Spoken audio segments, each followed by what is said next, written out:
आज की कहानी में भी एक महिला अपने शौक और जिस्मानी ज़रूरतों को पूरा करने के लिए एक ऐसे सफ़र पर निकल पड़ती है कि जिसकी वजह से एक दिन हमेशा के लिए इस दुनिया को छोड़कर चली जाती है और फिर उसके पीछे न जाने कितने लोगों की ज़िंदगियां भी तबाह और बर्बाद हो जाती है।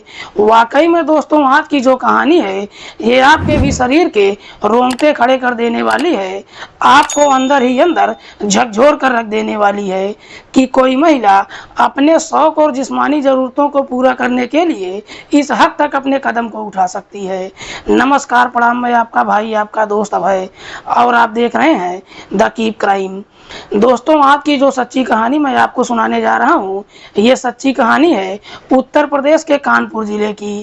कानपुर का एक थाना पड़ता है काकादेव।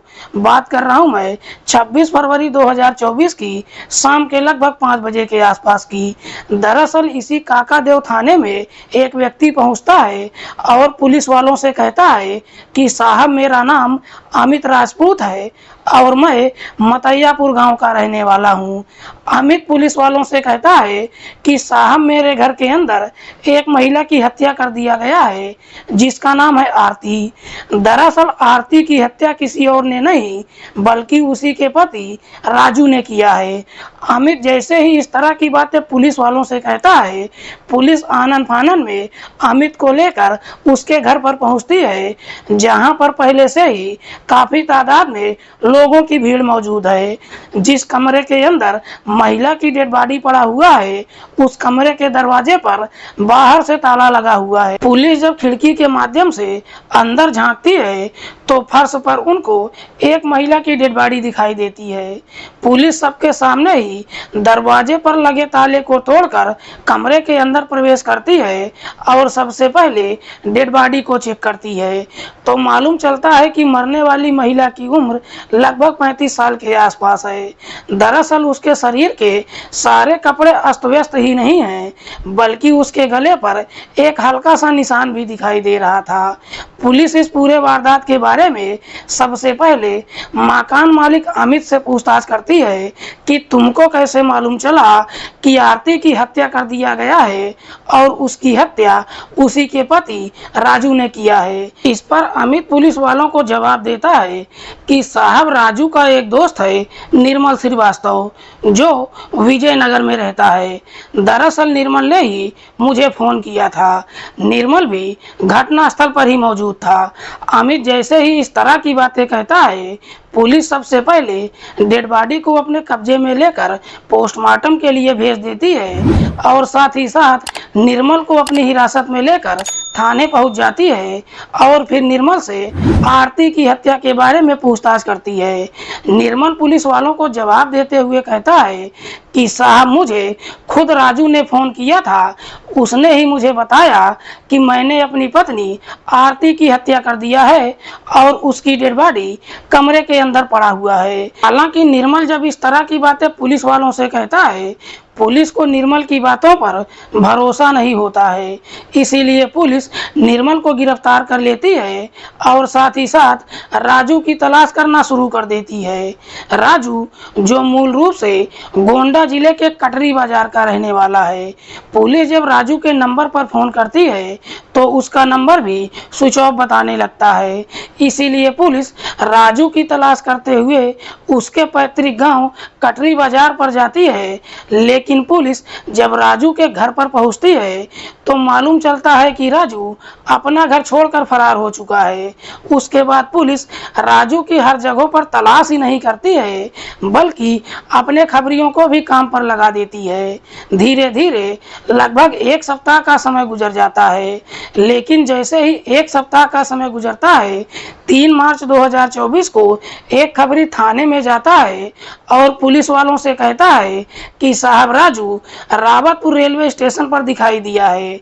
खबरी जैसे ही इस तरह की सूचना देता है, पुलिस अपनी टीम के साथ रावतपुर रेलवे स्टेशन पर जाती है, जहां पर राजू ट्रेन का इंतजार कर रहा था। इससे पहले कि राजू वहां से भाग पाता, पुलिस राजू को अपनी हिरासत में लेकर थाने पहुंच जाती है और फिर राजू से उसकी पत्नी आरती की हत्या के बारे में पूछताछ करती है। राजू भी बिना किसी सख्ती जबरदस्ती या दबाव के तुरंत ही अपनी सच्चाई कबूल कर लेता है। लेकिन राजू जब इस हत्या की पूरी कहानी बताता है तो वाकई में इसे सुनने के बाद हर कोई सोचने और समझने पर मजबूर हो जाता है। आरती, जिसके पिता का नाम है जयशंकर श्रीवास्तव, जो हरदोई जिले के नैपुरवा गांव का रहने वाला है। जयशंकर के टोटल 4 बच्चे हैं, जिसमें सबसे बड़ी बेटी का नाम है आरती। जयशंकर जो मेहनत मजदूरी का काम करता है, थोड़े बहुत पैसे कमाता है और अपने परिवार के साथ काफी खुशहाल तरीके से जीवन व्यतीत करता है। आरती जैसे ही जवानी की दहलीज पर कदम रखती है, उसके बाद जयशंकर अपनी बेटी की शादी करने के लिए एक लड़के की तलाश करना शुरू कर देते हैं। आखिरकार जयशंकर को अपने एक रिश्तेदार के माध्यम से रमेश मिल जाता है। रमेश जो गोंडा जिले के रसूलपुर गांव का रहने वाला है।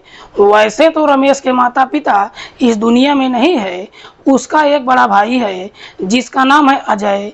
रमेश जो राजमिस्त्री का काम करता है और लखनऊ में रहता है। हालांकि रमेश आरती से उम्र में काफ़ी ज़्यादा होता है, लेकिन जयशंकर अपनी माली हालत को देखते हुए रमेश को पसंद ही नहीं करता है, बल्कि आरती की शादी रमेश के साथ कर देता है।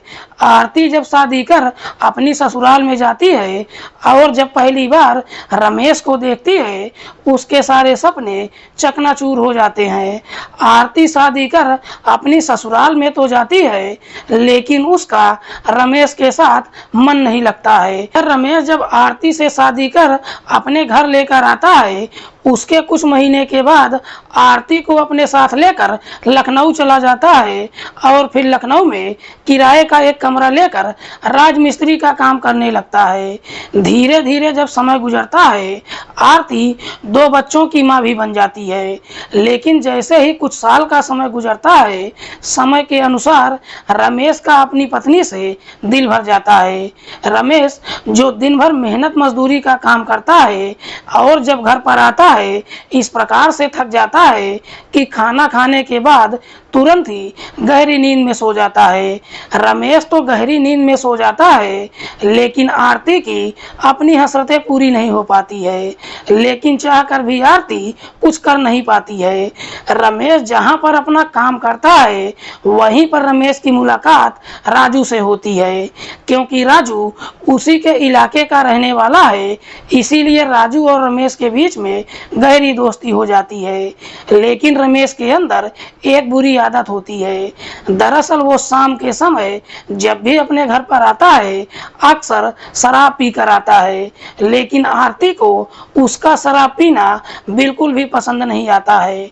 इसीलिए रमेश जब शाम के समय अपने घर पर पहुंचता है, इसी बात को लेकर रमेश और आरती के बीच में झगड़ा तकरार शुरू हो जाता है। लेकिन इसके बावजूद भी रमेश शराब पीना नहीं छोड़ता है। दरअसल रमेश अक्सर अपने दोस्त राजू के साथ ही शराब पीता है, लेकिन ज्यादातर पैसा राजू खर्च करता है। एक दिन रमेश राजू से कहता है कि मैं तुमको दावत दे रहा हूँ, तुम आज मेरे घर पर आ जाना, तुमको शराब भी पिलाऊंगा और तुमको खाना भी खिलाऊंगा। जब अपने घर पर दावत देता है, राजू रमेश के घर जाने के लिए तैयार हो जाता है। शाम के समय जब रमेश के घर पर पहुंचता है और जब पहली बार उसकी पत्नी आरती को देखता है, तो आरती की खूबसूरती देखकर उसकी तरफ देखता ही रह जाता है। राजू सोच में पड़ जाता है कि रमेश जैसे इंसान को आरती जैसी खूबसूरत औरत कैसे मिल गई। इधर आरती भी जब पहली बार राजू को देखती है, तो आरती की भी नीयत खराब हो जाती है। दरअसल पहली ही मुलाकात में दोनों एक दूसरे को पसंद कर लेते हैं। उसके बाद आरती और राजू अपना अपना मोबाइल नंबर भी एक दूसरे के साथ शेयर कर लेते हैं और फिर फोन के जरिए बातचीत करने लगते हैं। बातचीत करते करते आखिर आखिरकार राजू और आरती के बीच में प्रेम प्रसंग शुरू हो जाता है। लेकिन आरती और राजू के बीच में जब प्रेम प्रसंग शुरू होता है, इस बात की जानकारी रमेश को कभी मालूम ही नहीं चलता है। उसके बाद राजू आरती से मुलाकात करने के लिए अक्सर उसके घर पर ही जाना शुरू कर देता है। दरअसल शाम के समय जब भी रमेश के घर पर जाता है, शराब की बोतल ही लेकर नहीं जाता है, बल्कि जब दोनों साथ में शराब पीते हैं, राजू ज्यादा मात्रा में रमेश को शराब पिला देता है। इधर रमेश जैसे ही नशे में चूर हो जाता है, उसके बाद राजू उसी के घर के अंदर ही आरती से मुलाकात कर लेता है। जब दोनों की तमन्नाएं पूरी हो जाती हैं, राजू वापस अपने घर चला जाता है। लेकिन एक दिन रात के समय जब दोनों संबंध बना रहे थे, अचानक रमेश की नींद खुल जाती है और रमेश दोनों को काफी आपत्तिजनक हालत में देख लेता है। रमेश जैसे ही इस तरह का नजारा देखता है, राजू तो वहां से चला जाता है, लेकिन रमेश अपनी पत्नी की बुरी तरीके से पिटाई कर देता है। जब अपनी पत्नी की पिटाई करता है, आरती भी अपने पति के सामने हाथ जोड़कर अपनी गलतियों की माफी मांग लेती है। रमेश अपनी पत्नी को माफ तो कर देता है, लेकिन जैसे ही 3 से 4 दिन का समय गुजरता है, आरती राजू के बगैर नहीं रह पाती है। इधर राजू का भी वही हाल होता है। उसके बाद दोनों फोन पर बातचीत ही नहीं करते हैं, बल्कि राजू आरती से मुलाकात करने के लिए अब दिन में ही जाना शुरू कर देता है। इधर आरती जैसे ही अपने दोनों बच्चों को स्कूल भेज देती है, राजू को अपने घर पर बुला लेती है। लेकिन एक दिन जब रमेश की तबीयत खराब हो जाती है, दोपहर के समय अपने घर पर पहुंचता है और फिर से दोनों को आपत्तिजनक हालत में देख लेता है। उस दिन राजू को फटकार ही नहीं लगाता है, बल्कि अपनी पत्नी की फिर से बुरी तरीके से पिटाई कर देता है और फिर उसके बाद इसी बात को लेकर अक्सर अपनी पत्नी की पिटाई करना शुरू कर देता है। जैसे जैसे समय गुजरता है, धीरे धीरे आरती भी अपने पति से नफरत करने लगती है। जब अपने पति को झेल नहीं पाती है, एक दिन राजू से मुलाकात करती है और कहती है कि अगर वाकई में तुम मुझसे सच्ची मोहब्बत करते हो तो मुझसे शादी कर लो। जब शादी का प्रपोजल उसके सामने रखती है, राजू भी आरती से शादी करने के लिए तैयार हो जाता है और एक दिन आरती अपने पति को बिना कुछ बताए ही राजू के साथ घर छोड़कर फरार हो जाती है और साथ ही साथ अपने पति के लिए एक लेटर छोड़ देती है। रमेश जब उस लेटर को पढ़ता है तो उसमें आरती ने लिखा था कि मैं राजू के साथ अपनी दुनिया बसाने जा रही हूँ, दोनों बच्चों को तुम्हारे पास छोड़ दे रही हूँ क्योंकि दोनों बच्चे तुम्हारे हैं। राजू आरती को लेकर कानपुर के मतैयापुर इलाके में अमित के घर पर किराए का एक कमरा लेता है और फिर वहीं दोनों एक साथ रहने लगते हैं। लगभग 3 साल का समय गुजर जाता है। आरती और राजू दोनों एक दूसरे से बेइंतहा मोहब्बत करने लगते हैं। राजू भी जितना पैसा कमाता है, सारा पैसा आरती के ऊपर लुटाने लगता है। लेकिन जैसे ही 3 साल का समय गुजरता है, राजू का दिल भी आरती से भर जाता है। दरअसल राजू चाहकर भी आरती के ऊपर पैसे खर्च नहीं करता है, जिसकी वजह से दोनों के बीच में झगड़ा तकरार शुरू हो जाता है। इधर राजू जब कानपुर आता है, जहां पर वो अपनी नौकरी करता है, वहीं पर राजू की मुलाकात निर्मल श्रीवास्तव से होती है। उसके बाद निर्मल और राजू के बीच में गहरी दोस्ती हो जाती है। जैसे ही दोनों के बीच में गहरी दोस्ती होती है, उसके बाद निर्मल भी राजू के घर पर आना जाना शुरू कर देता है। लेकिन निर्मल जब राजू के घर पर जाता है तो उसकी पत्नी आरती को देखकर उसको पसंद कर लेता है। दरअसल जब भी राजू के घर पर जाता है, उसकी पत्नी आरती के साथ हंसी मजाक करने लगता है और हंसी मजाक में कुछ ऐसी बातें कह देता है जिसे सुनकर आरती को भी समझने में देर नहीं लगती है। इधर आरती को जैसे ही एहसास हो जाता है कि निर्मल उसे पसंद करने लगा है, आरती भी अपने दिल का दरवाजा निर्मल के लिए खोल देती है है और फिर निर्मल और आरती के बीच में प्रेम प्रसंग शुरू हो जाता है। लेकिन जैसे ही दोनों के बीच में प्रेम प्रसंग शुरू होता है, इस बात की जानकारी राजू को मालूम चल जाता है। राजू को जैसे ही मालूम चलता है कि आरती का निर्मल के साथ प्रेम प्रसंग चल रहा है, राजू अपनी पत्नी की बुरी तरीके से पिटाई करना शुरू कर देता है। दरअसल जब बार बार आरती की पिटाई करना शुरू करता है, आरती राजू को भी छोड़ने के लिए तैयार हो जाती है। लेकिन आरती राजू को बिना कुछ बताए एक दिन चुपके से जाकर निर्मल के साथ मंदिर में शादी कर लेती है। शादी करने के बाद राजू के साथ ही रहती है और मौका निकालकर निर्मल से भी मुलाकात करती रहती है। लेकिन एक दिन जब निर्मल से मुलाकात करने के लिए जाती है, वहां पर दोनों को राजू देख लेता है। राजू जैसे ही इस तरह का नजारा देखता है, अपनी पत्नी को पकड़कर घर लेकर आता है और फिर उसकी बुरी तरीके से पिटाई करता है। लेकिन जैसे ही इस बार अपनी पत्नी की पिटाई करता है, आरती अपने पति को सब कुछ बता देती है। आरती अपने पति से कहती है कि मैंने निर्मल से शादी कर लिया है और मैं उसी के साथ रहूंगी। बस इतनी सी बात कहकर राजू को छोड़कर निर्मल के पास चली जाती है और फिर निर्मल के साथ विजयनगर में रहने लगती है। लेकिन आरती जब राजू को छोड़कर निर्मल के पास जाती है, राजू आरती की बेवफाई को बर्दाश्त नहीं कर पाता है। हालांकि इसके बावजूद भी आरती को काफी समझाने की कोशिश करता है कि निर्मल को छोड़ दो और मेरे पास आ जाओ। लेकिन आरती निर्मल को छोड़ने के लिए तैयार ही नहीं होती है। जैसे ही 2 महीने का समय गुजरता है, इधर राजू को जब पूरा भरोसा हो जाता है कि आरती उसके पास वापस आने वाली नहीं है, अब राजू अपनी पत्नी को इस दुनिया से हटाने का तय कर देता है और फिर आरती को इस दुनिया से हटाने के लिए एक षड्यंत्र बनाता है।